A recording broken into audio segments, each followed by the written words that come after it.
আসসালামু আলাইকুম। দেশে প্রবাসে যে যেখান থেকে দেখছেন সকলকে স্বাগতম।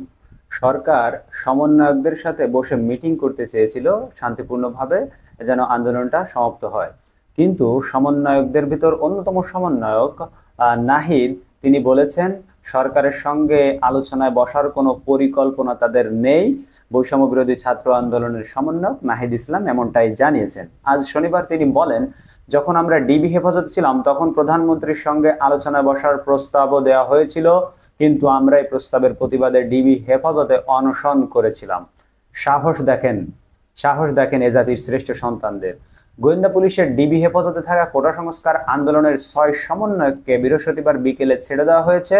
কোটা সংস্কার আন্দোলনের নেতৃত্বাধীন বৈষম্য বিরোধী ছাত্র আন্দোলনের সমন্বয়করা গতকাল ঘোষণা দিয়েছেন তারা সাম্প্রতিক হত্যাকাণ্ডের প্রতিবাদে এবং তাদের 9 দফা দাবি আদায়ে আগামীকাল রোববার থেকে দেশব্যাপী অসহযোগ আন্দোলন করবেন। 9 দফা দাবি আদায়ে তারা আজ সারা দেশে বিক্ষোভ কর্মসূচি পালন করেছেন, গতকাল রাত করছেন।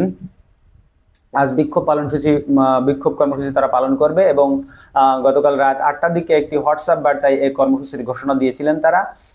কর্মসূচি সফল করতে সর্বস্তরের মানুষকে আহ্বান জানিয়েছেন।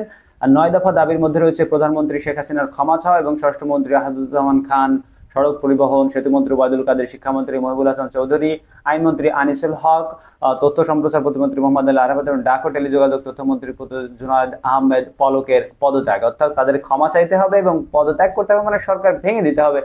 এটাই হচ্ছে গিয়ে তাদের যে বৈষম্য বিরোধী ছাত্র আন্দোলন তাদের চাওয়া।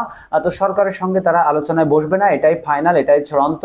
কোনোভাবেই তারা বসবে না, কারণ তারা যদি বসতো তাহলে তো ডিবি হেফাজতেই তাদেরকে বসানো হতো, কিন্তু তারা বসবে না।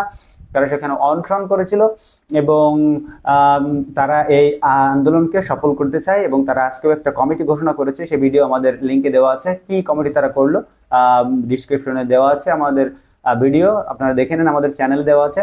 এবং আমাদের চ্যানেলটি সাবস্ক্রাইব করে রাখুন প্রতিদিন নিয়মিত আপডেট পেতে, এবং আমাদের ভিডিওটি থেকে লাইক দিবেন। লাইক দিলে আমরা একটু আমাদের ভিডিওগুলো মানুষ বেশি দেখবে। ধন্যবাদ সবাইকে।